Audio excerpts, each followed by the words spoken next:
আজ 10ই ফেব্রুয়ারি 2026।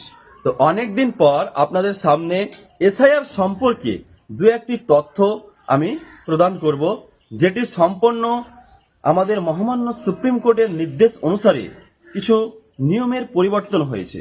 এক নম্বর হচ্ছে যে আপনারা অনেকেই একটি দিনের জন্য অপেক্ষা করছিলেন যে 14ই ফেব্রুয়ারি আমাদের ফাইনাল লিস্ট বের হবে, অর্থাৎ এসআইআর এর যে প্রক্রিয়া, সেই প্রক্রিয়ার ফাইনাল লিস্টটি 14ই ফেব্রুয়ারি বের হবে। কিন্তু সেই নিয়ম কিছুটা পরিবর্তন করা হয়েছে এবং পরিবর্তন করে 7 দিন পিছানো হয়েছে, কিন্তু এখনো কোনো নির্দিষ্ট ডেট বলা হয়নি।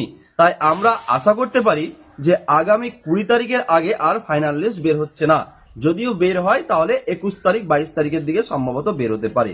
আরেকটি নির্দেশ অনুসারে আরেকটি নিয়মের পরিবর্তন হয়েছে, যে আপনারা অনেকেই হয়তো জানতেন যে আমাদের যে রাজ্যের যে অফিসাররা ছিল তার সঙ্গে কেন্দ্র থেকে কিছু অফিসার এসেছিল, যাদেরকে মাইক্রো অবজারভার আমরা বলে থাকি। তো তারা আমাদের সম্পূর্ণ প্রক্রিয়াটি পরিচালনা করছিল যে আমাদের ডকুমেন্ট ভেরিফিকেশন নিয়ে। কিন্তু সেইখানেও কিছু পরিবর্তন করা হয়েছে।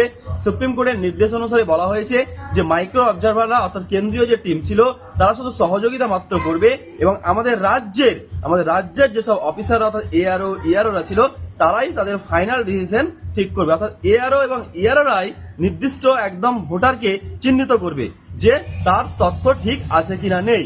তো আমি এই সম্পর্কে যতটুকু আমার ধারণা হয়েছিল আপনাদেরকে ভিডিওর মাধ্যমে আমি সেটা বলার চেষ্টা করলাম। পরবর্তীতে যদি কোনো নতুন নির্দেশ আসে আমি অবশ্যই আপনাদেরকে সেটা জানিয়ে দেব। সবাই ভালো থাকবেন। আমি পরবর্তী ভিডিও যখনই মনে হবে যে আমার দেওয়ার প্রয়োজন আমি অবশ্যই আপনাদেরকে ভিডিও আপনাদের মাধ্যমে সেটা প্রচার করব। ধন্যবাদ, সবাই ভালো থাকবেন।